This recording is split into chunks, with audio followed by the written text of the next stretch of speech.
Shout It Out Loudcast with another episode. We are on episode 7, and we are calling this one We Are One. Tommy, how the hell are you? Hey, Zeus, Kiss Army, what's up? That's probably the last time we ever want to mention that song. Ugh. It was on our shit list last week, wasn't it? Exactly. Which apparently I think you won. I don't know if it's a win, but your album is shittier than mine. It's like the reverse Grammy Award. Yeah. That was a real fun episode, and I think this one's going to be fun as well. So what's going on in the Kiss world there, Tomas? Kind of quiet. You know, the tour is rolling along to good reviews, near sellouts, some sellouts.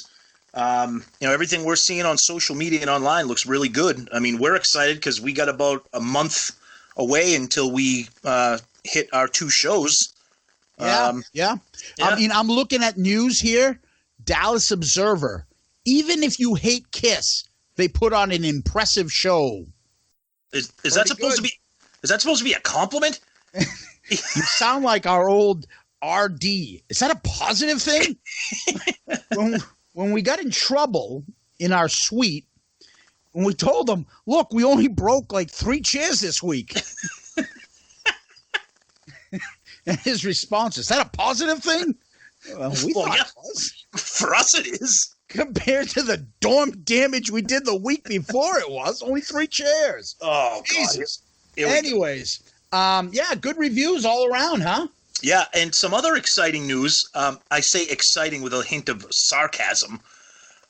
So it's confirmed that the Painter dude is opening up for our shows at Mohegan Sun in Connecticut and the Garden in Boston. Yeah, exactly. Are you fucking kidding me? The unemployed painter is coming. Look, forget it. He did some job on his car. He used a roller there. I'd rather that. Beautiful. I'd rather that. I mean, we saw. I think I put something up on our Twitter. I mean, the artwork is really nice. It's auctioning off for charity. But I mean, yeah, exactly. We've said this a million times. He paints in the union. Yeah. He doesn't know that union shit. You know what I mean? So yeah, I guess that's what we're stuck with. The best part of him on this tour is that I get to do the unemployed painter skit from the Jerky Boys. That's the best part of him being on this tour, that I get to relive that. Yeah. And if you listen to that one skit, you'll get where our intro comes from. Exactly. Oh, yeah, that's right. You're giving it away. That's right. That's it. Yeah. That's it. Yeah, the unemployed painter. Woohoo! Well, he's employed. Yeah. Paul. Yep. His artwork is fantastic. So the other part I know you know about, and we were following it, was that it looks like Gene responded somewhat to Ace's drama. Yeah, he had a I mean, he kind of had to acknowledge it. I mean, but knowing Gene and Paul, that very measured in their words, they're not going to get into it because the tour. So Gene did an interview with the LA Times, and he pretty much said he wasn't going to go into detail about it, but the one thing he said was, quote, "I'm not going to say anything in print other than I love Ace and Peter, and I thank them forever. They're every bit as important as Paul and myself for launching the band. I'm not going to make any guesses of why the emotions are so volatile, but it's happened before."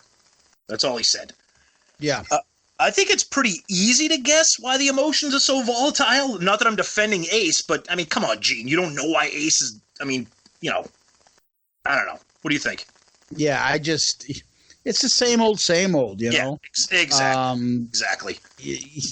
Look, they could have figured something out, and unfortunately, Paul, more in Gene this time, just, you don't have to be so, blunt about it. We've heard you say these stories about him before.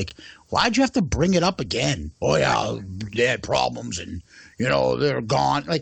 Why do you keep bringing it up, Right. I don't blame him for getting upset about it, but Well, right. But that being said, I mean, like we said earlier, when this whole thing, when the shit hit the fan, I mean, Ace's response was a little bit beyond. Yeah, I mean, Yeah, it doesn't you know, sound like it. Sounds like his somebody in Ace's circle was right. leading that shit, not Ace. You know, Right. but- Exactly. Yeah. So that's really it for Kiss stuff, right? There's not that much going on. No, well, I've been, excuse me, I've been tracking it since it kind of broke. But again, you know, I'm a Sirius XM subscriber. Been listening to the Kiss Army radio channel. They extended it to the end of the month. It was supposed to end this Sunday, I don't know, whatever the middle of the month was, but they extended it to the end of the month. And they've been replaying the concert from the Whiskey. I don't know if you saw pictures or videos of that. Dude, that looked like they were playing at like Brother Mike's at Stonehill. Like that place is like tiny. I mean, if you look at that stage, that's amazing that they even fit on there. Yeah, I know. And they didn't play Rock and Roll Night. I don't understand. How the hell is that possible? That is bizarre. Whatever. I mean, you're talking about a subscriber like event, like a Sirius XM promo, and they don't. That's weird that they didn't play it. Yeah. But there were a couple funny things when I heard it. They sounded pretty good, but they had to, because the venue was so tiny and because the stage was so tiny, like you could tell that like everything was kind of measured. Like the vocals was a little bit more tame, you know, because they weren't playing in you know, in a huge auditorium or a huge arena. But there was one funny part where they did War Machine. Fucking Gene fucked up the lyrics. I heard. He's been doing that a lot. I know. You know? He started the song with the second verse. Yeah, I know. And then when it came time for the second verse, he sang it again. I was like, oh God. But no, I mean they sounded all right. You know, Paul was doing his typical banter. How you doing, Sirius? Yeah. Oh God! And who's the other one? Oh, the other thing I wanted to bring up. You see, I was saying to you just now earlier. You see the picture of Paul and his dad? Oh, that's amazing! 98 years old, going to a Kiss concert. Yeah, that was pretty cool. Yeah, that was really neat. It's funny because he's like. It seemed like you know. I read his book. I'm sure you did. Yeah, they had a little bit of a tough relationship growing up. Yes, it sounds like he's kind of patched that up and got closer with his dad. Yeah. And that's good, you know, that he had that opportunity to, you know, get closer with his old man, and I'm happy for him, you know. Yeah, that was pretty neat. That was a cool picture of Paul all decked out and his dad just hanging out, you know. In his Jay Leno dungarees jacket. Yeah, it was pretty cool. Yeah. So what do we got this week? What are we doing, Zeus? Nothing. Just call it a night. All right, see you guys. See you guys. This week, you know, we hope you guys like the topics we come up with. We think there's stuff that me and you talk about, not because let's think of something for a podcast. This is the same stupid shit me and you talk about before we had a podcast. Right. And this time we're talking about Kiss lineups. Yeah. So go ahead, buddy. Yeah. So we're just going to kind of, you know, chronologically break down the lineups, talk about some, you know, key factors that went into the lineup, what we think about them, you know, what the band, you know, how the band evolved in terms of the look and sound, the albums that were put out. We're going to try to, I mean, who knows, this conversation could go off the rails like they always do, but we're not going to try to really get into the, you know, the politics of what brought on the lineup changes. I mean, if that happens in the conversation, so be it. But yeah, just kind of like a chronological breakdown of all the different lineups. And I think, what did you say, Zeus? We, in total, what did we come up? What was it, 11? 11 lineups. 11 separate official lineups, yeah. Right, in terms of lineups that performed on stage, like, and yeah. Yeah, we're not talking about that one concert where Paul was sick and they went up as 3. Yeah, right. We're talking about official lineups and touring and things like that. Yeah. So, that means that number 1, chronologically. Yep. Lead guitar. Don't do it. Anyways, chronologically, we got the Fabulous 4, the original 4. Yep. Paul, Gene, Ace, and Peter. Yep.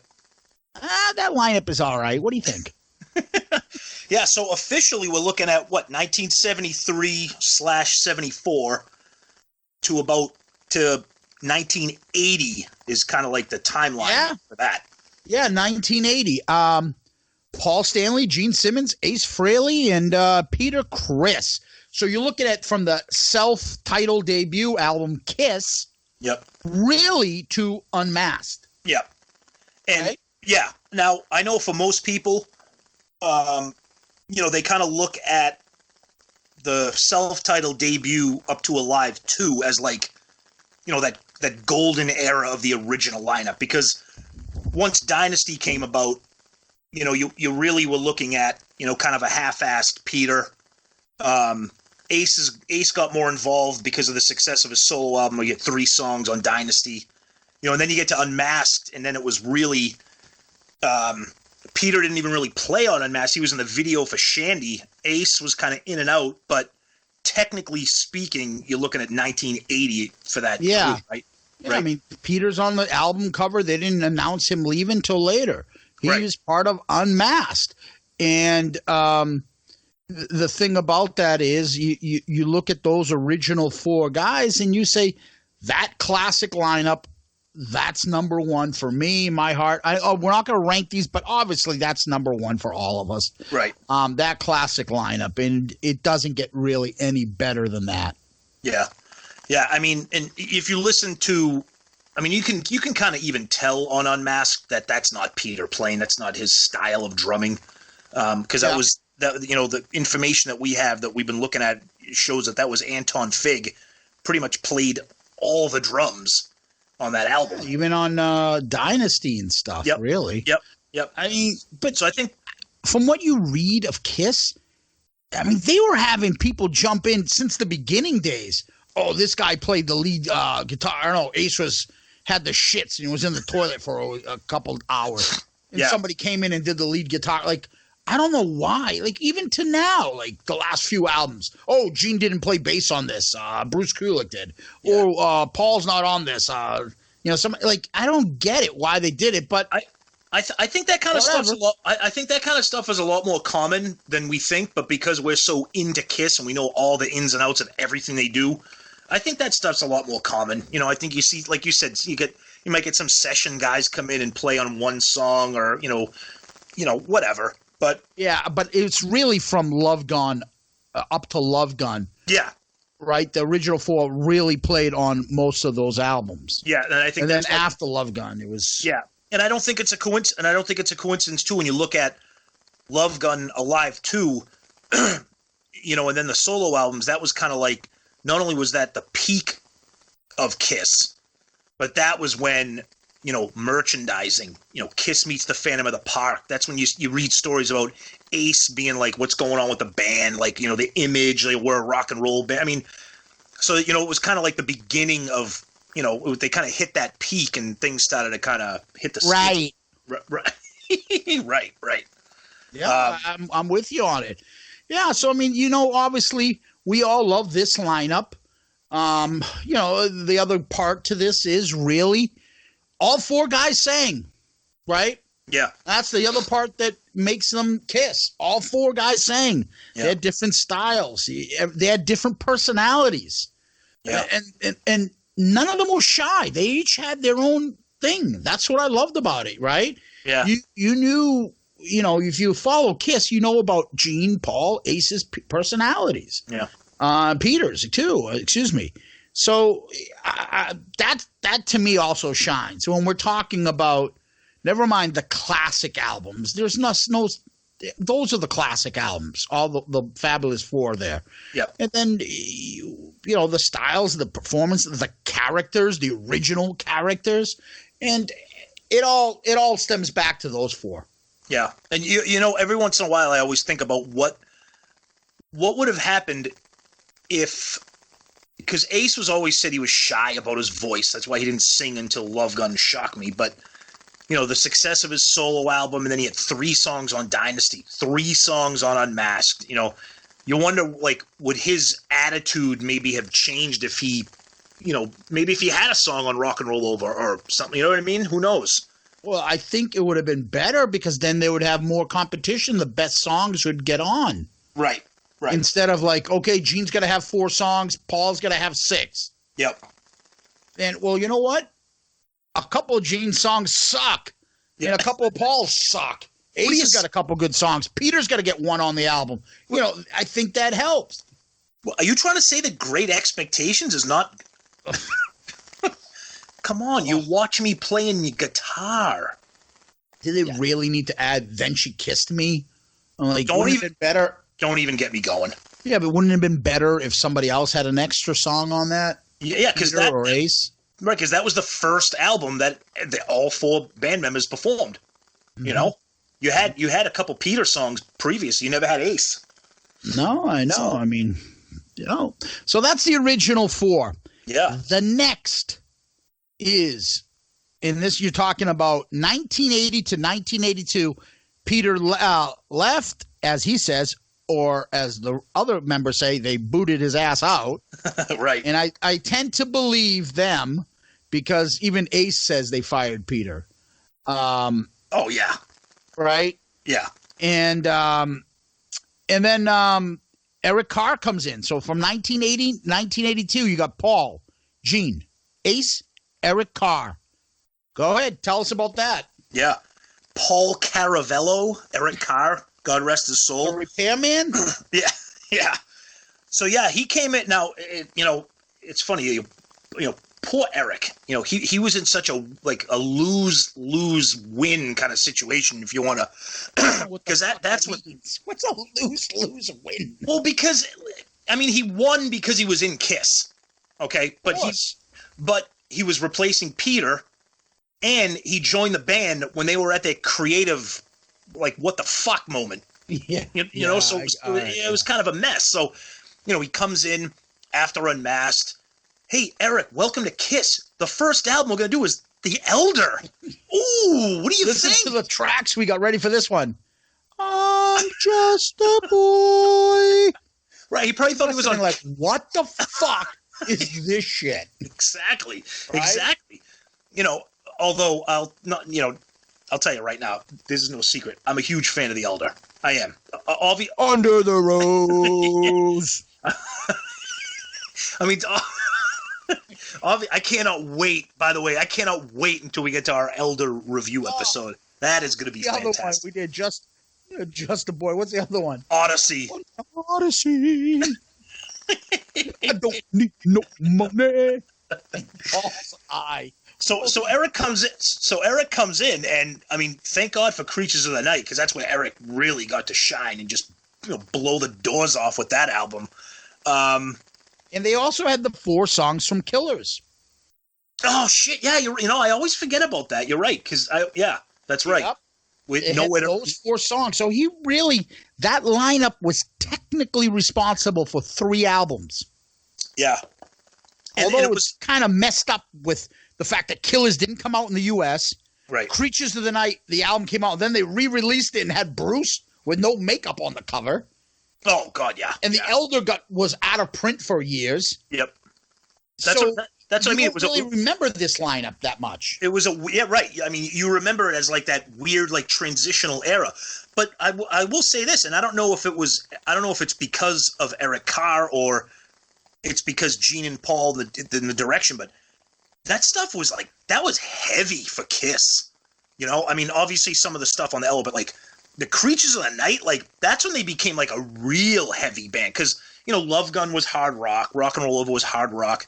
But, even a song like you listen to I know we joke about a song like I, okay? But you listen to that beginning of I, that's heavy for Kiss, mm-hmm. Like that. That's the other part to this is they also released their first video with that lineup. Yeah, that's right. Yeah. MTV video for I Love It Loud. Right. That lineup was the videoed lineup.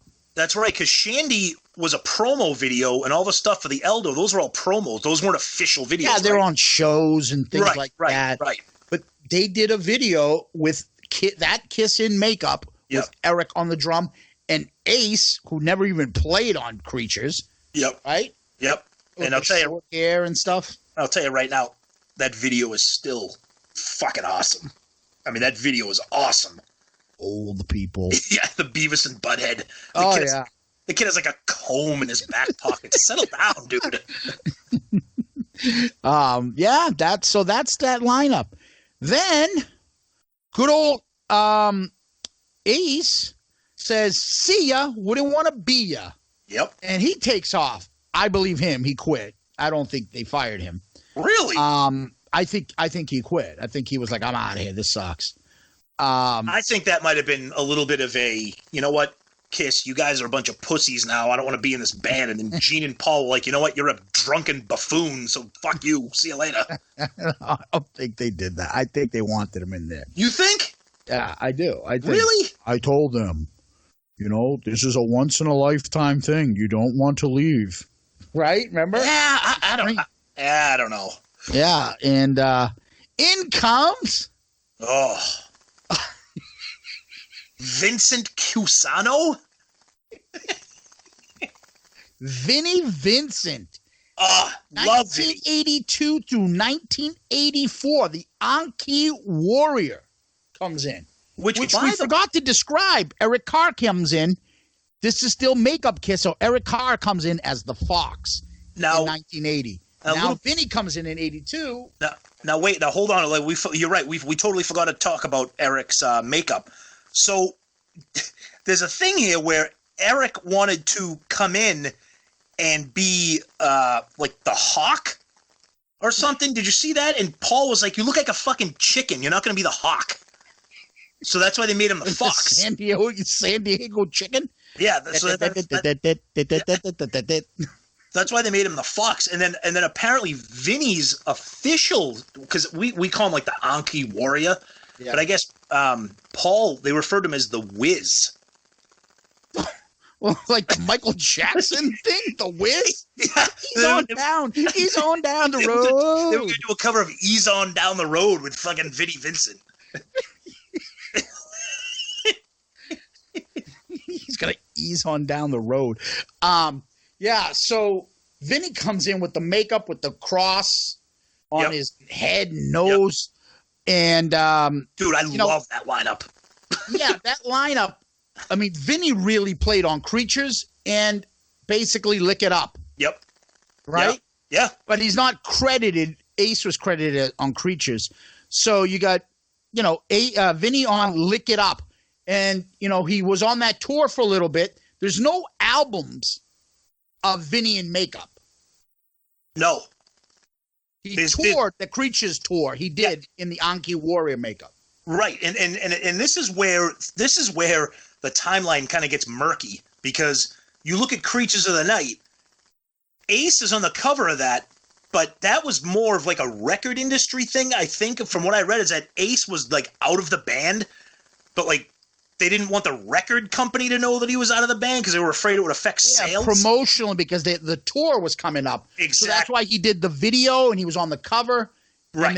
And they I think they were promised that, and they thought it would probably hurt their tour and everything else. Exactly. So don't say Ace is out. Right. So then Vinny jumps in, and that's the second guy now. They got to come up with new makeup guy, which we're back to the story now. Why don't they do that? Because back then, Kiss was already not that popular. Those faces weren't well known, and they weren't. And back then, Peter was the Catman, Ace was the Spaceman. I mean, we'll get to this later as we talk, but we'll talk about the makeup and the the iconic characters and stuff. But what we see here is that like you said, you said Ace left. You don't think he was kicked out? No, I think he left. Yeah, I do. Yeah. It says, go ahead. No, I was just going to say, he barely contributed to the Elder, and all that stuff. You're right. Like I said, this is when the timeline gets murky. Yeah. So the other thing is, you got Peter and Eric are completely different styles. Eric brings a harder, heavier sound. Absolutely. Now, Ace's classic style Zeppelin influence guitar is gone. Yep. And in comes the shredder. Yep. Vinnie changes the sound. Yeah. But the thing about him in this lineup that I like is he added a way better dimension, I think, with his songwriting. He elevated the other guys in their songwriting. No doubt. No, so much to the point that they asked him to come back and help with Revenge. Right. He was. I mean, you look at those. I don't think Paul's like, hey, I just can't get this lyric down. I can't figure this out. Somebody get me Ace Frehley. Help me out with these song lyrics. Yeah.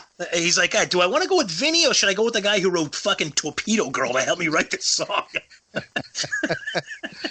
I mean, the songwriting is awesome. And Lick It Up, when we get into that, that's a great album.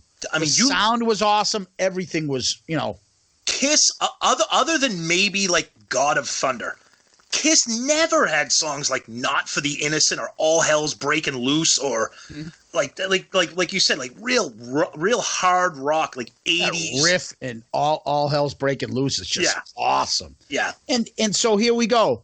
They decide to take the makeup off, and I love how MTV does now, taking the makeup off. Guitarist Vinnie Vincent. Who the fuck is this guy? He takes his makeup off, and people are like, what? Who brought that? Who's the woman here? What is this? I was like, damn, Ace Frehley's ugly. Who's that? Oh, yeah, but who? But do you remember who introduced them to do the unmasking? What's his name? Jesse Jackson. What's his name? J.J. Jackson. MTV. God rest his soul. God rest. Jesse Jackson. What the fuck is wrong with you, dude? Keep Kiss alive. Jesse Jackson, while he was running for president in '84 against Mike Dukakis, deciding on MTV and host Kiss Unmasked. It was part of the with the Jesse Jackson. It was part of the Democratic debate. What do you think about Kiss taking off the makeup? Well, frankly, I'm a Peter Criss fan. Yeah, and I remember it. In Vinnie Cusano taking his makeup off. And the funny thing is, Paul shits on poor Vinnie all the time about, look at him. He looks so strange. We had to put a wig on him on the Lick It Up album because he looked so strange and goofy. Dude, if you look at that album cover, it almost looks like Vinny's like photoshopped into that group shot. Like the whole thing's just weird. Yeah. It's weird. And talking about the makeup coming off, Paul's on record as saying that he wanted to take the makeup off for Creatures. Yeah. And there was real resistance for obvious reasons by Gene, because like again, Gene was the demon. Without that makeup, he's just fucking Big B. Arthur. Yeah. Golden Girl. Thank you for being a friend. Exactly.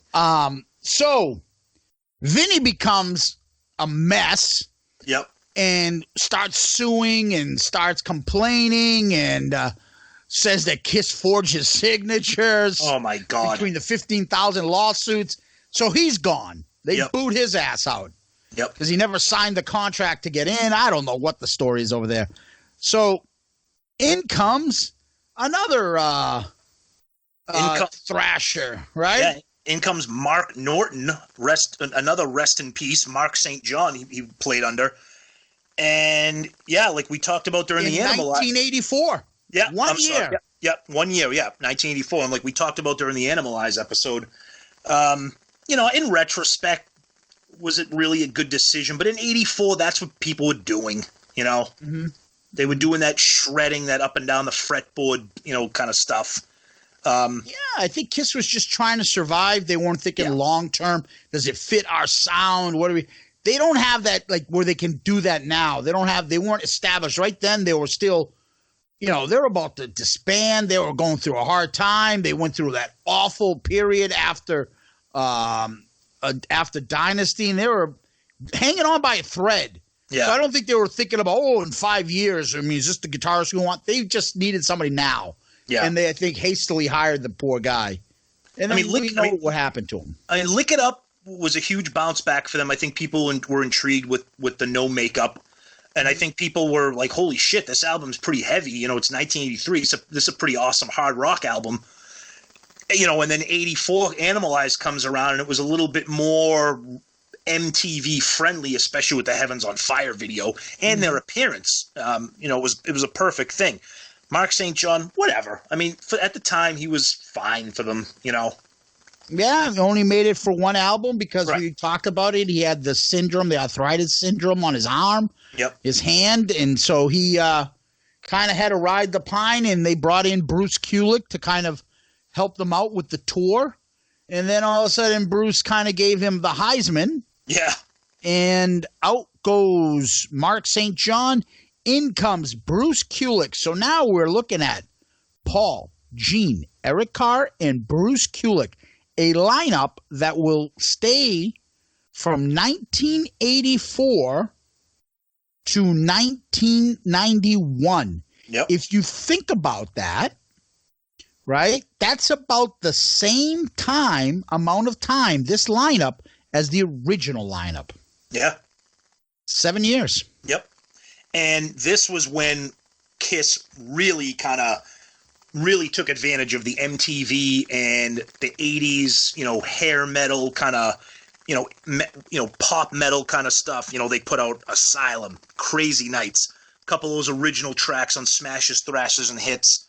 You know, Hot in the Shade, like that was a really that was a strong time for Kiss, I think. I like that era. But that's something that you can sit there and go, that era, I can pick it out. Those albums, they're all very similar. That's the Kiss sound from the 80s. Yep.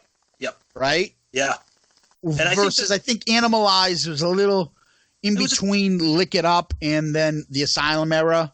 Right. But, well, I mean, that's the thing. You got to think, like, for the first time, they had some consistency because, you know, before you had 3 straight albums with 3 different guitarists, you know? Yeah. With Creatures, with Lick It Up, with Animal. Now you got, in Bruce, I mean, what a difference between Vinnie and Mark St. John. A real down-to-earth, classic rock guitarist, you know? Have you ever heard any bad words said about Bruce Kulick? Probably regarded as one of the overall nicest guys in the business, you know? And no one really complains about his playing. No one's like, oh, he sucks. Nope. No one says, oh, my God, he's unbelievable. But good guitarist. Does the job. Never had a problem with him on tour. Got along with everybody. Still gets along with everybody. Yep. He's extremely steady. I mean, some of his solos, especially later on Hot in the Shade, and especially in Revenge. Oh, God, he blows the roof off on Revenge. Yeah, that lineup is pretty consistent. Yeah. And so, unfortunately, 96, now you're starting to talk about why they had to replace Eric Carr. Yep. And so, as we know, he had cancer and he passed away, sadly. And in comes the other Eric Singer. Yeah. So you got Gene, Paul, Bruce, and Eric. And, you know, what'd you say, 92, 96? So they came out right after Hot in the Shade. 2001 through basically 2002. Yes. No. What am I? I'm skipping ahead. They came out 92, right? 92 to 96. 96. Yep. 4 years. Yep. And 4 albums. 4? I've got Revenge, Alive 3. Oh, yeah. Unplugged, and Carnival of Shit. Yeah. Oh, see, that's not that bad. That's not that bad. But that's an era right there. You know, again, we keep saying God rest his soul. All these people are dying here, but you know, with Eric Carr, I mean, Eric Singer comes in. I mean, I don't want to give anything away, but I think that band was on. They hit the fucking groove right there. I think that's a harder sound. The Revenge, Alive 3, Carnival of Souls, Unplugged. It's a harder, more classic sound than the same 3 with Eric Carr. Yeah, it's not a glammy sound. It's just a thick, hard rock, classic, heavy sound. Mm-hmm. And you could see that with those albums. I mean, you know, Carnival of Souls, whatever. But you go listen to Alive 3. I mean, you go listen to Alive. I mean, that album sounds heavy as shit, you know? Yeah. Just real heavy. No, so that's 92 to 96, really. Yeah, and again more more image conscious there. That's when Gene had the goatee, the long scraggly hair. Grunge was coming in. They weren't wearing the bright fluorescent orange, green, and pink Paul Stanley stuff. All of a sudden, they went back to black. Yep. Yeah, like you look at that. You look at that back cover of Revenge. All the black coats, the black leather coats. Everything's black. Gene looked like probably the most menacing. The long bombers. Yep. Gene looked probably the most menacing that he'd looked in a long time. He had all the jewelry back on, the silver and the skulls and jewelry and stuff. Yeah. Yeah, I mean, and of course, that's when they did our favorite. What was our favorite? Extreme close-up. Yeah, exactly. And so, yeah. And then they decided to do Unplugged. Hence comes back to the originals. Yep. 96 through 2001, we got Paul, Gene, Ace, and Peter. Peter! Like he says in Rock and Roll All Night on the Unplugged. Peter! Yeah. Now, so... Just go, yeah. Now, before this reunion tour happened, so this obviously all came as a result of the MTV Unplugged, the KISS conventions, which I was a part of. Right. I went to that one in 95. Little did I know what was going to happen. Yeah. But it was funny because back then, 95, 96, there's no internet. But so it was amazing how news traveled. Like you'd actually have to read a magazine or newspaper to see there's rumors there might be a reunion. Everyone's like, whatever. Whatever. And then all of a sudden you see fucking Tupac come out at the Grammys and introduce KISS, and everyone's like, what the hell? What? You remember that? I do. It's very awkward. But yeah, that was weird. Damn. Yeah. Damn. And then this whole lineup thing was weird because that lineup with Eric and Bruce and Paul and Gene, they had already recorded Carnival of Souls. So then the reunion comes out. They were going to put that Carnival of Souls on hold, but then it started leaking. So then they put it out anyways. Remember that whole weird, another weird timeline. Bootleg, yeah. It was considered a bootleg back then, and they just released it. Yep. And and then the original foursome were back, and I mean, how happy were all of us? Oh yeah, we went to a couple shows. Oh yeah. Yep. It was just unbelievable. It was just a great time. The original KISS was back. They were back. That's when really Paul and Gene really made out like bandits financially. Oh yeah. Well, They bet on it. Yep. And and I mean, looking back, it's like, and I think, like you said, I think that was the big thing. The makeup back on. All the nostalgia, all the fireworks and all the pyro and everything. And I think that was the thing that kind of blew people's heads off at that time. Yeah. And then they never took that. That was it. They never took the makeup back off ever again. Yep, the makeup went on and never went off again. Yep. And this is when basically what you end up happening afterwards is the next few lineups are really the same people just popping in and out. Yep. So after that, the first one to kind of leave the original foursome again, you're looking at 2001, was Peter. He left. Yep. Eric Singer comes in wearing KISS makeup. And this... Funny how Ace didn't have a problem with that then. Yep. Right. And so this was the first time that fans were like, whoa, what the fuck is this? Somebody else is wearing... Everyone else is wearing... They're like, yeah. Somebody else... This was when it became clear that it was going to be the four characters of the Demon, the Star Child, the Spaceman, the Catman, because everyone's like, wait a minute, who's the guy wearing Peter's makeup if it's not Peter? But we didn't care that much because it was Eric Singer who had been in KISS. It wasn't just some guy they got off the street to be in. It's a guy that was in KISS. We were like, okay. And the fact of the matter is, Ace, I don't remember Eddie Trunk saying shit about it then. None of them did. They didn't care. Stewart. Go ahead. I don't care either, but it is interesting, and I wonder, and I think it's because of the reunion, and I think it's because of the nostalgia. they had to keep those four faces. You know, they weren't going to give Eric Singer his own makeup, like, because now they were strictly operating off of kind of like a nostalgia act. Yeah, you know? they coming back as the original four. Right. Now, let's say if Eric Carr was still in the band, I think Eric Carr would have probably put on the Fox makeup. But once you come back with the original four and reinvest all your merchandise into those original four, you're not going to take it off now and create a fifth one again. Exactly. No way. You don't do that. Yep. And since Ace didn't have a problem with Eric Singer doing that, why would they have a problem if Ace leaves? Well, guess what, buddy? Guess what? Eric. No, the next one would be 2002. 2002. Tommy Thayer, Eric Singer, Paul and Gene. Yep. That's Kiss. And it's what is the current Kiss. But for 1 year, the current Kiss was together. The other two guys were wearing the makeup. Yep. And that's when it became clear. Again, if it wasn't clear with Eric Singer wearing the Catman, once Ace leaves and Tommy comes and puts the Spaceman on, that's how you knew what Paul and Gene's plans were. Yeah. That, we're moving forward with these four identities. And I think they were tired of the bullshit. Yep. And I think they called their bluff. Like, you can't go on without us. If you can't, you guys are making all this money. You need us. You know what? We don't need you. We don't need the bullshit. We don't need all the harassment and all the stuff. I don't need to worry if you're going to show up to the concert, whether you're shit-faced tonight. I don't need to worry about you're going to bitch about this, and that. I don't need to hear you renegotiate your contract every other concert. So guess what? Get out. Yep. We'll get this guy to do it.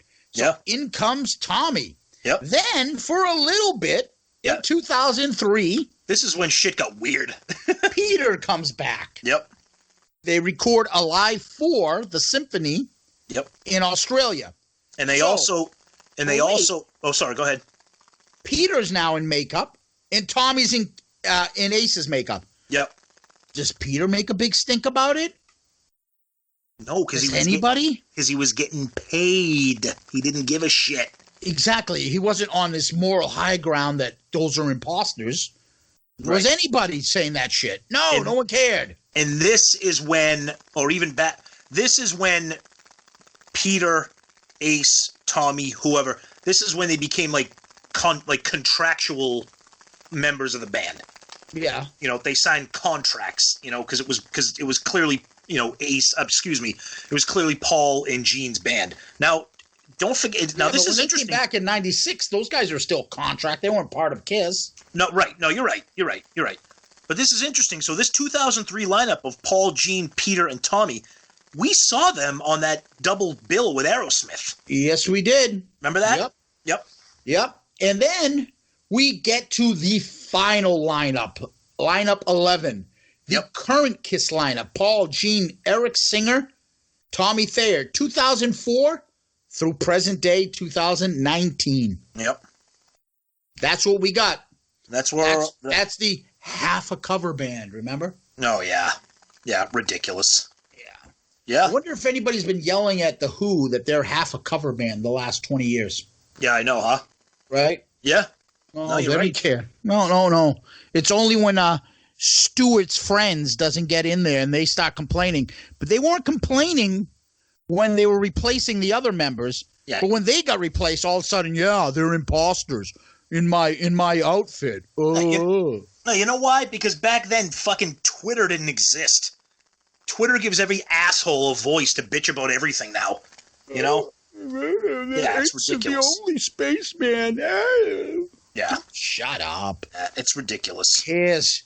We all would love it to be the old four, never broke up, never got, never had problems, but that's not reality. Right. So that's it. Those are the 11 Kiss lineups. Oh, and also to add, that last lineup did Sonic Boom and Monster. Yeah. Now, Zeus, you have some stats you said on length of membership, length of service. So, by my calculation, shoot me if I'm off, but my calculation, Paul and Gene, Kiss 45 years, right? Yep. Which is awesome. But then if you're not a big Kiss fan, but a fan, most wouldn't realize this. The next longest tenured Kiss member is Eric Singer. Yep. 21 years. It's amazing. Then, to the dismay of many, the longest next member is Tommy Thayer, 17 years. Yep.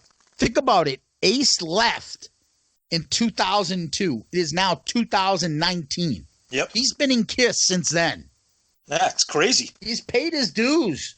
Lay the fuck off the guy. He makes Paul and Gene's life easier so they can tour and do more stuff. You think they'd be touring and doing all this stuff if Ace was still there giving them headaches? Hell no. Hell no. Fuck with your shit? Hell no. Exactly. Right? Yep. Those are the top four. The next four. Ace comes in with a clocking in about 15 years. Yep. Then my calculation has Peter next at 13. Okay. Then, very close, Bruce, 12. Eric Carr, 11. And then you got Vinnie with 2 and Mark St. John with 1. Yeah. Yeah.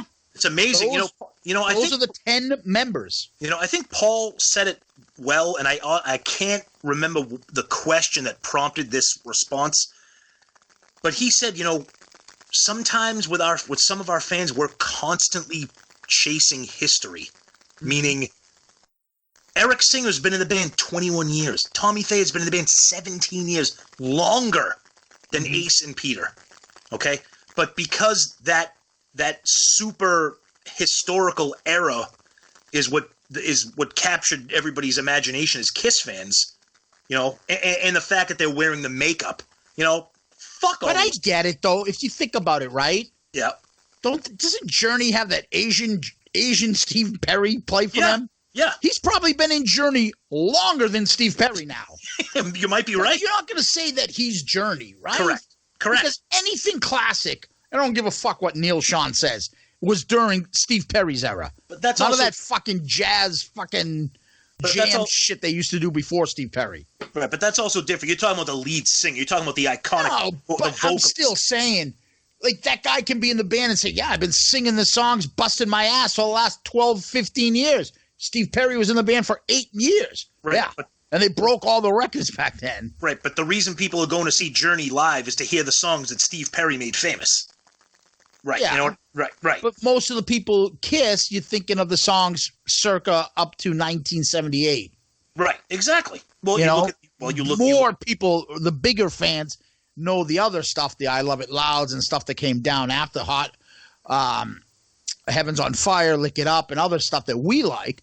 But, Love Gun, I Stole Your Love, Harder Than Hell, all that stuff, that's the original 4 stuff that people remember. No, you're right. So, and Paul sometimes, he kind of digs his own grave when he starts to lament about, chasing history or blah, blah. Well, okay, but look at your set list for your End of the Road tour.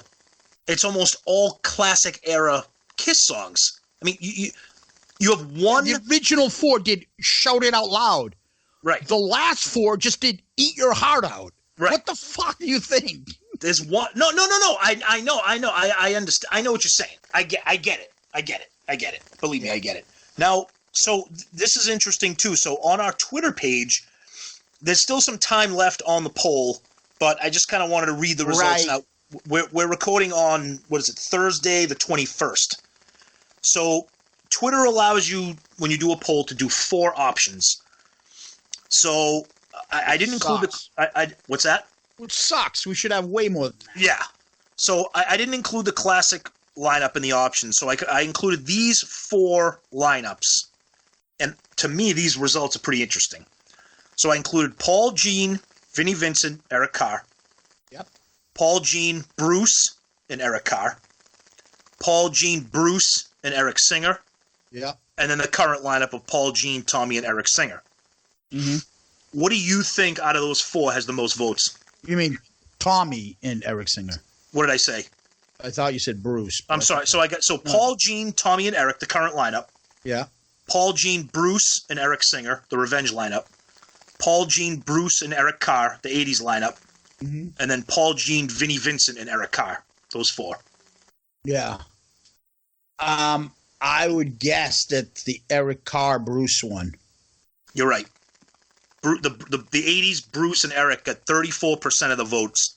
See, I think there's still a lot of people that don't like Eric Singer because he does what he does. So Eric Carr never got the bad taint of putting on someone else's makeup. So if they had their choice, they'll say, "Oh, non-makeup. At least they were authentic." Because that's what Stewart will say. Unfortunately, I think you're right, which is fucking ridiculous beyond belief. Yeah. Which leads me to my next thing. I don't think it's a coincidence that the current lineup is last in this poll out of the 4 options. Yeah. And you're probably right. It's because of Tommy wearing Ace's makeup and Eric wearing Peter's makeup. Yeah. Yeah. You know? But it's all close, right? Yeah, close. yeah. Well, so as of right now, they're all like 20%. What's the lowest percentage? So as of right now, there's 50 votes. Okay, so whatever. So that 80s era lineup gets 34% of the vote. Yeah. Okay, then the Revenge lineup gets 24% of the vote. Mm-hmm. The Vinnie Vincent gets 22%, and then the current lineup right now gets 20%. Gotcha. Yep. So it's pretty interesting, but I think it's also probably because that Bruce and Eric Carr lineup, they were together for a while. They put out some iconic 80s albums, and a lot of people. And I think for me and for you, I think history is being really kind of those 80s era Kiss albums. We love them, you know? Yeah, I do. I do. Yeah, absolutely. Yeah, so, we have 11 lineups. Obviously, we know what number 1 is. Yep. For both of us. Yep. Let's start reverse. Okay. What's your least favorite Kiss lineup? Well, if we're going to play by the rules here, this is tough. What's your number 11? I know. Look, I'm going to be completely honest with you. I don't even really remember those 2000s lineups when it was Tommy and then Peter and then Ace and then Eric. Like, those are weird. All right, I'll help you get it started. Okay. My number 11 lineup. Yep. So the way I look at it is, if that lineup came and I had my choice to watch any of these lineups come tour, which would I like to see the least? Yep. My 11th lineup is Paul, Gene, Eric Carr, Mark St. John. Me too. Correct. Yep. And I think that would be anybody's. All right. Then my number 10 for me, least favorite, is the 2002 Paul, Gene, Eric Singer, Tommy Thayer Kiss. That's because those guys... See, I don't even remember that, really, honestly. The reason why I do it is because those guys just started putting on the makeup for their first tour. Okay. And I bet you they didn't have, any confidence. Okay. Right? And and I don't know how I feel about this. I would probably do that same ranking. So right now we're the same. Okay. You go ahead. Then, go ahead. Shoot. Number 9, least favorite, is the current lineup. Wow. Oh, shit. Yeah. Wow. Ooh. That's my 9th. What's yours? Well, again, I don't remember this Ace and Eric Singer or this Tommy and Peter. So I'm just gonna put that in there. I'm gonna put the lineup that had Tommy and Peter. Tommy and Peter. Okay. Yep. So the 03. So that's number 9. Yep. Number 8. And mind you, even the Paul, Gene, Eric Carr, Mark St. John, number 11. Yep. I would hop through fences, go swim through a river, and do anything to go see that tour. I would still go nuts. So just because it's 11th, I mean, I would love to see that. So of course, it was Animal. All right. So number 8, I have Paul, Gene, Eric Carr, and Vinnie. Oh, are you fucking kidding me? Holy shit! Well, we said this earlier that we have differing opinions for sure. Yep. Fuck that! Wow. Yep. Go ahead. All right, so I'm gonna kind of get the two idiots in two different makeups, and I'm gonna put these. I don't want to listen to fucking Vinnie do those solos in concert. Have you seen any of those YouTube clips?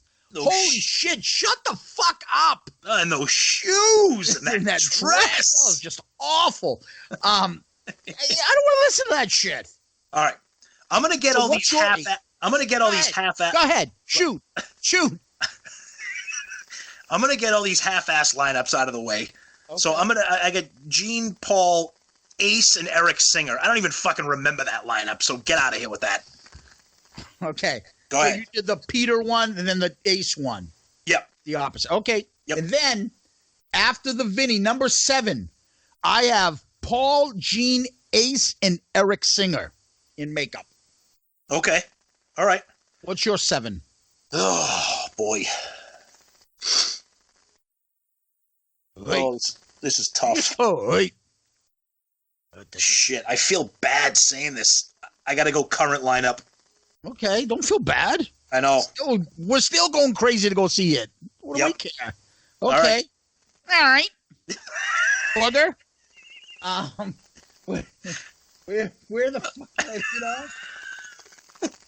I think I did something Ace, Eric Singer. I think it was 7. So we're up to number 6. And that is Paul, Gene, Peter, and Tommy Thayer for me. Okay. All right. Interesting note. I like that better than Ace being with Eric Singer. I'd rather see Peter play with Tommy, and we did see that. We did. Yeah, you're right. Right. You're right. Because I like Peter singing a few songs. I like Peter's songs better than I like Ace's songs. Yep. And no offense, I think Tommy can do a better Ace than Ace can do Ace. Right? I can't notice the drum difference in a Kiss concert. I don't. But I can notice the guitar playing. Yeah. I'm talking 2002 Ace Frehley. Yeah. I'm not talking about 1978 Ace Frehley. No, you're right. You're right. So, for me, I'd rather see Peter play with Kiss than Ace. That's my opinion. That's why I had it at my number 6. Who's your 6? Okay. I got Gene, Paul, Eric Carr, and Vinnie. I was actually gonna put them a little higher because I know Vinny is a nut, but I really liked when he had his makeup on, and then when they took it off and with that lick it up. I know it was a very short-lived era, but I liked it a lot. Yeah, I like that thought because I think they would do some great music, great albums. Yeah, I don't know about their concerts, but the album I bet you would rock. Yep. So yeah, maybe I should have had them a little higher. No, that's okay. Go ahead. So, number 5, top 5. Yep. The classic 80s Kiss lineup. Paul, Gene, Eric, and Bruce. Eric Carr and Bruce. Okay. So that was the 84 to 91, like the 80s one. Yep. Okay. Yeah, I think actually, you know what? We're on the same page. I agree with you there. That's my 5 pick also. Yep. And then my 4 is Eric Singer. I know I feel bad saying this. I prefer the Kiss with Bruce and Eric Singer more than the Kiss with Bruce and Eric Carr. Oh, I have more to say about that in a minute. Yep. Okay, so that's my number 4. Go ahead. Okay. Your 4. My next one is... This is 4 for you. Yeah. See, this is kind of cheating because it's the same. So I'm gonna put the original reunion lineup here. Okay. Yeah, 90. This is 96 Kiss, not 76. Yep. Okay. Yep. So then I'm going to 3. Top 3. Yep. Yep. This is tough. I go Paul, Gene, Ace, and Eric Carr. That's your number 3? Because they got the makeup.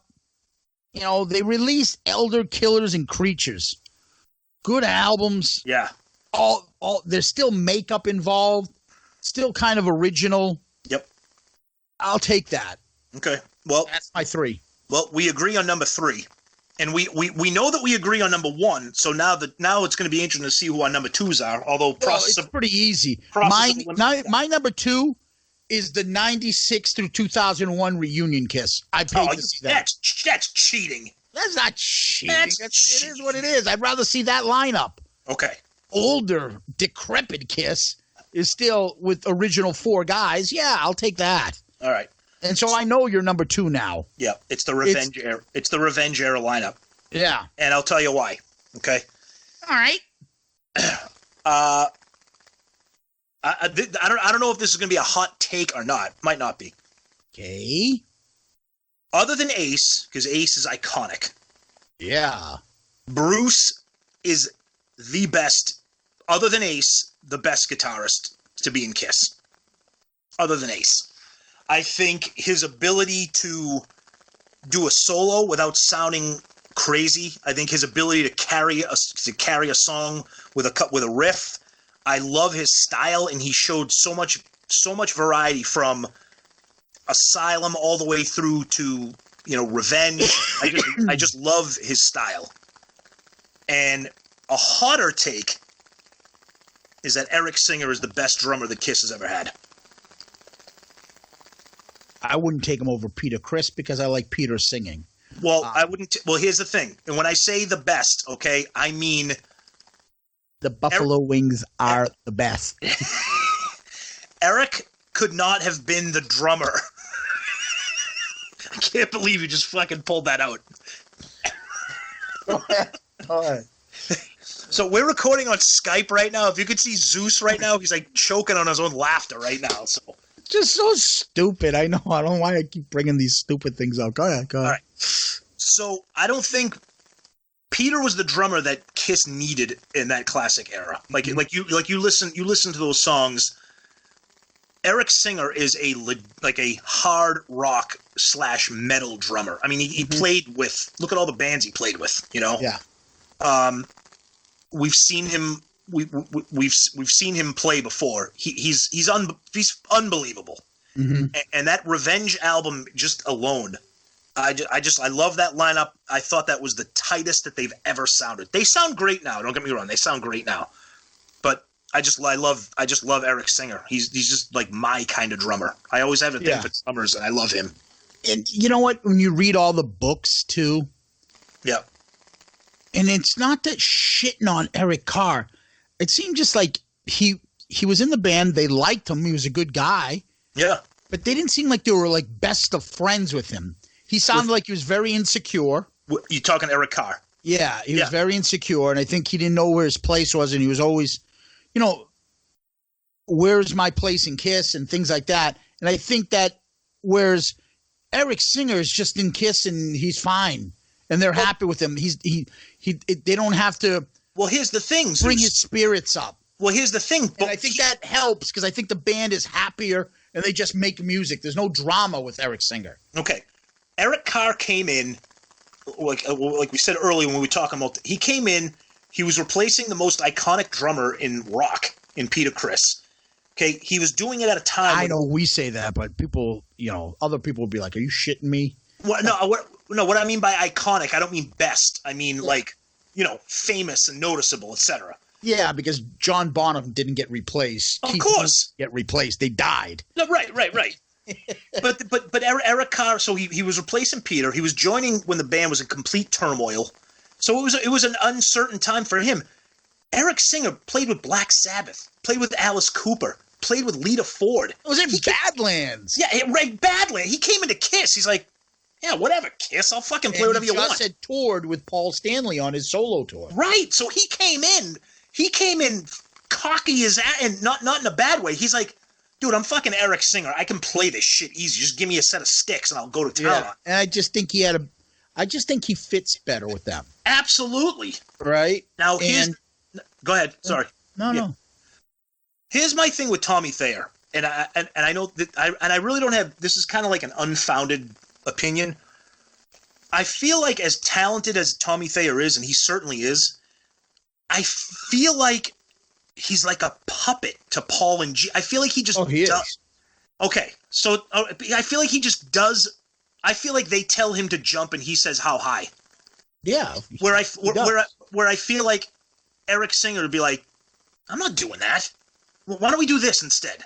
Yeah. I feel like Tommy Thayer would never do that. The thing is, I know we were talking about guitar playing. I like Bruce. I mean, Ace is the best guitarist they have. Absolutely. Okay. Absolutely. But I'm wondering, I mean, Vinny's probably maybe the most talented, but whatever. Doesn't mean he did the best music. Right. But there are solos that in the last 2 albums, I know you don't think so, but there are solos that, like, to me, there's more passion and feeling in those solos. I mean, I can listen to the solo that he does in Modern Day Delilah. I think that's awesome. It's awesome. I Even agree. the outro in Stand, I know you hate that song, but he just goes down, and you can tell he's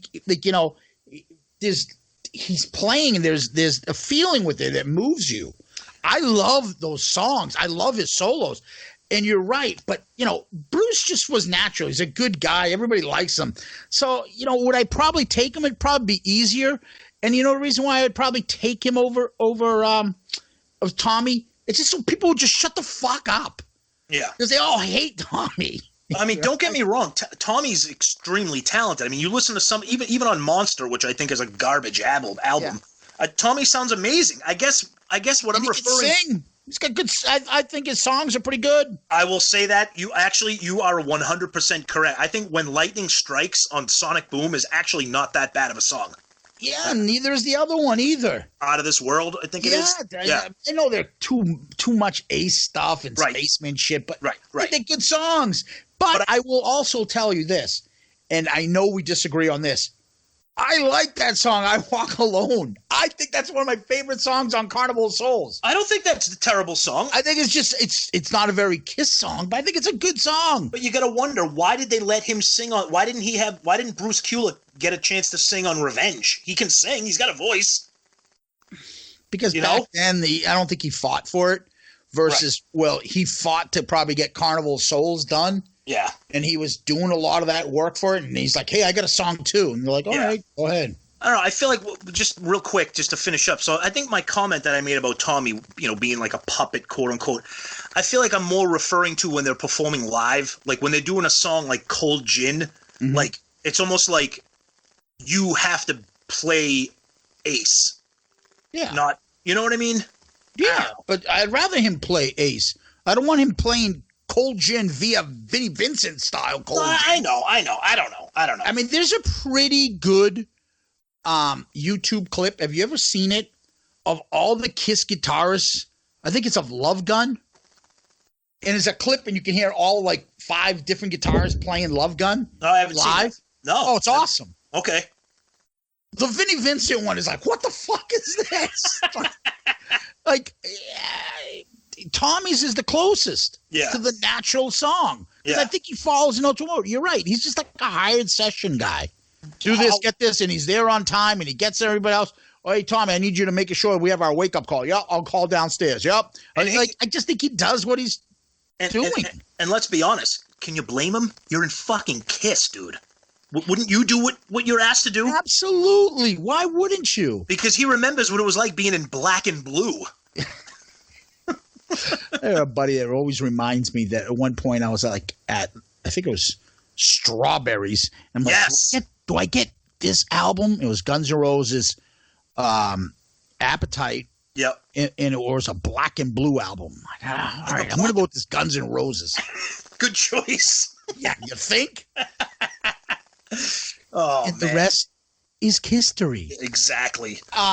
So yeah, I think it's really interesting. Honestly, I think this is a great way of looking at it and then realizing there's so many different versions of Kiss and they're all really good. Yep. And what is the common theme as to why they're really good?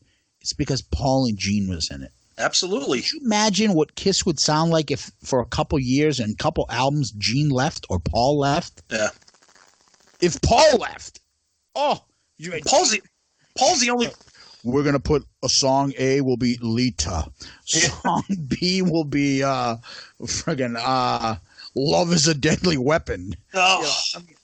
I mean, Paul's the reason Kiss is still here. Yeah. We know that. That's the common theme, and that's why we love all these versions of it. Yep. Because still, Paul's the musical director, and Gene has some great ideas as well. Absolutely, no doubt. Yeah, so... And I think that's kind of like a little summary tip in the iceberg. I mean, we could do a 6-hour podcast on the evolution of the band, but we're not going to do that.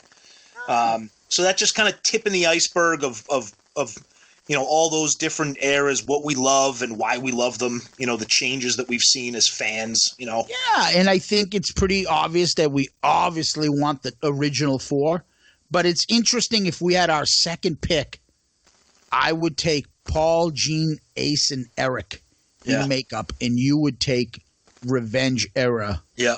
Right? Yeah. Cool. Yeah. I think we agree to disagree, right? I mean, you listen to that. I mean, you listen to Revenge now. I mean, some of the songs aren't my favorite, but just the sound of the band is just ridiculous. I mean, ridiculous. I mean, go listen to Unholy. You listen to Eric's drum and Bruce's solo. Paralyzed. Oh, yeah. Love that. It's insane. Yeah. It's excellent stuff. Awesome. So that wraps up another episode, right? Well, not yet. We still have some things to do, some questions. Yeah, questions. Let me read you the first one. Let me go first this time. Well, this isn't a question. This is us getting bludgeoned right now. So we like to try different platforms. So this one was from YouTube. Brian Harris, who's been a fan for a while, and we've been talking with him. he commented it on our last episode that we put the video basically of this episode on YouTube, which is basically a picture of our logo in the vocal, our conversation of the podcast, and which was the Smashes, Thrashes, and Shit episode, listing the last few worst Kiss songs in our opinion. So he goes on to say, "Not done listening yet, but you rat bastards. The hate for Shandy," and he puts in quotes, "my dog is named after this song. And Eric Singer songs." So I like the fact that he got one for me, the Shandy, and the Eric Singer songs. That's you. Yep. You should be hogtied, ball gagged, eyes toothpicked wide open, and forced to watch and listen to every episode of Eddie Trunk over and over again. LOL. Next, he puts, "How was Let's Put the X in Sex both of your number one worst?" I think he's trying to say, how was it not? No, right. Dumbest, lamest lyrics they've ever written. My love is like a muscle, and you make me want to flex. What the fuck? Listen, it's not in there because it's a fucking awesome song. It's a typical 80s Paul Stanley awesome song. Great riff, cheesy sexual innuendo songs, and the video is hilarious. And I had a good time the other day driving my son to school when it came on Kiss Army Radio. And he's 14, and he's like, "What the fuck?" Well, he didn't say that. Probably not to me. Probably said it to his friend. He's like, "Yeah, my dad just drove him to school and fucking Let's Put the X in Sex." And Paul's like, "Then I saw those black lace panties, and I knew that it was you."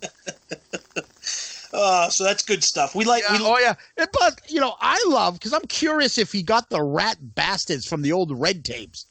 You dirty rotten rat bastard! Get your belly open and show you all the black shit inside. Hello? Yeah. Hello? How are you? I think somebody called him looking for a Hal Jalika kick. Hal Jalika kick. But that's what we love. We love getting interaction from our listeners. It's fun, whether it's something fun like that from Brian, or questions and stuff. So I got one question. This is from Larry from Facebook. Pretty good question for the two of us. When you're not listening to Kiss, what do you usually listen to? Like when you're in your car. Go ahead. Okay. Go ahead. All right. Go ahead. Shoot. All right. Shoot. So Zeus and I have over 6,000 songs on my iPhone, my Apple Music. I listen to everything, like literally everything. I would say it depends on my mood, and I can honestly say that. I love 80s hard rock, primarily the hair metal stuff. Bands like Tesla, Rat, Dokken. Other than Kiss, my favorite bands are Metallica, Rush, Zeppelin. Huge fan of the 90s grunge stuff, Pearl Jam, Alice in Chains, Soundgarden. Foo Fighters, one of my favorite bands of all time. I like some of the newer rock. Like on the ride home today, I was listening to a band, Shinedown. I'm a big fan of them.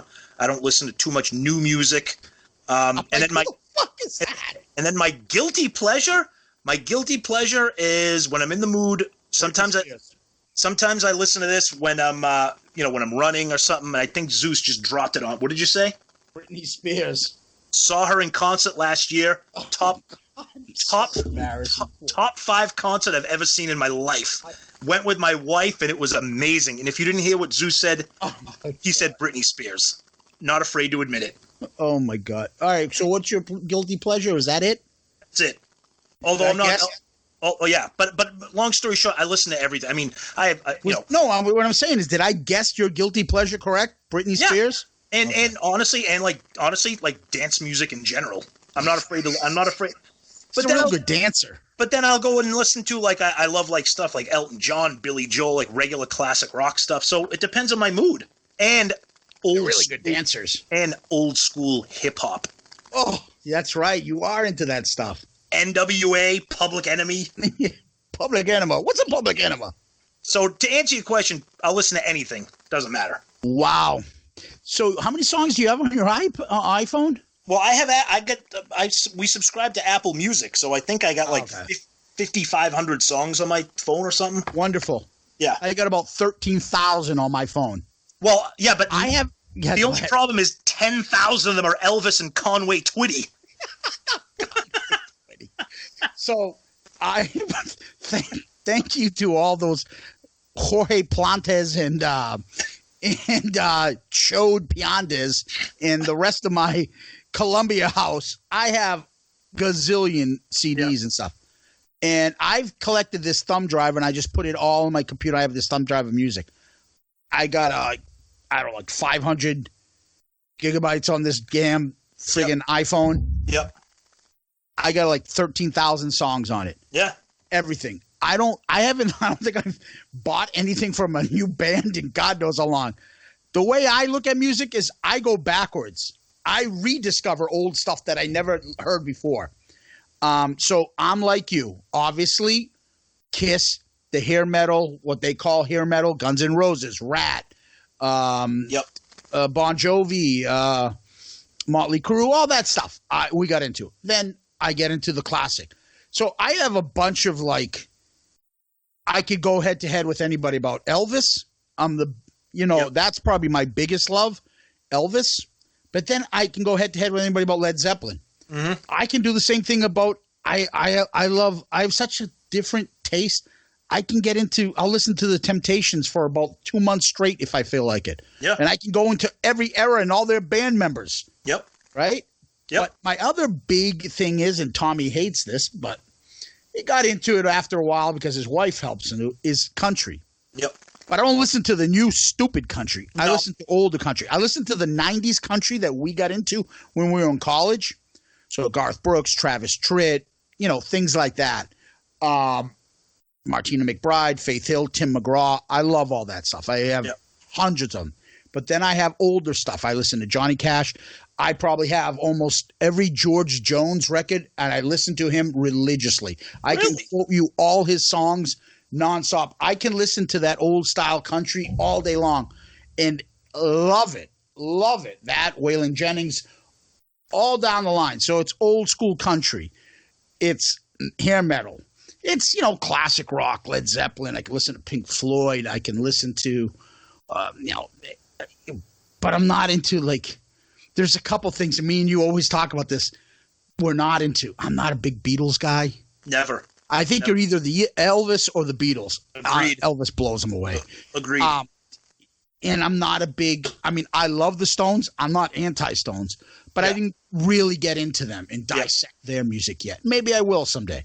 Yep. I'm not into Bruce Springsteen. Put a fucking bullet in my head before I listen to that shit. We agree on that. And I don't, other than the NWA hip hop tree, which is Eazy-E, Dr. Dre, Ice Cube, Eminem, Snoop.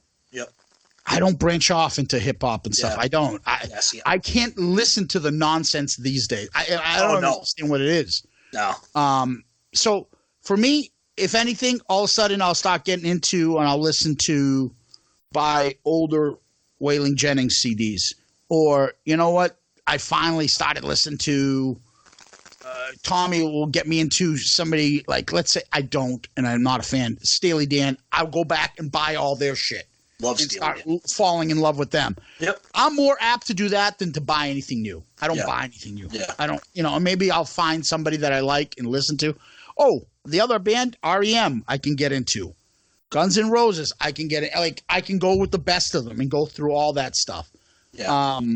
But so pretty much it's similar. We kind of go through phases, you go through moods. I mean, absolutely. Like I said, like there's not very much. I know you don't really listen to like quote unquote new rock that much, if at all.